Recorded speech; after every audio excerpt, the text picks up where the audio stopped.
Hello everyone, মই এটা নতুন ভিডিওলৈ আপোনালোকক স্বাগতম জনাইছো। আজি মই ভাবিছো বেলকনিটো অলপ মেকওভাৰ দিও। এই টাবগিটা মানে ফ্লিপকাৰ্টৰ পৰা কেতিয়াবাতে আনি থোৱা আছিল। তাকে গুৱাহাটী দিয়া মাটি বিচাৰি নাপাই মই অনলাইন মাটি অৰ্ডাৰ দিছো দেই। এটো Amazonৰ পৰা দিছো।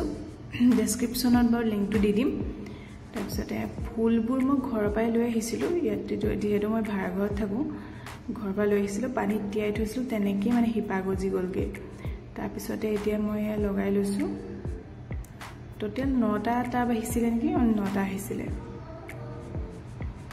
ভাল দে টাবগিটাও ভাল, মানে বহুত সস্তাতে পাইছো। আৰু মাটিখিনিও মানে হেই মানে সাৰটো মানে মিক্স আছে, মানে মাটিটোৰ লগত এক্সট্ৰা মানে অকল মাটি নহয়, সাৰটো মিক্স আছে।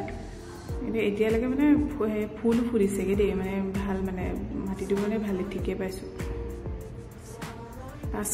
5 কেজি বেগ আছিলে।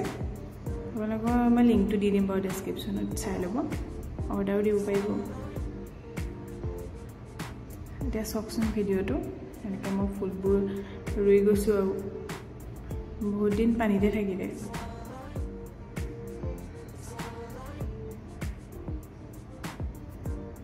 সৰু সৰুকৈ এনেকৈ আপোনালোকক ক্লিপবোৰ দেখাবলৈ চেষ্টা কৰিছো। ভাল পালে লাইক দিব, সাবস্ক্ৰাইব কৰিব।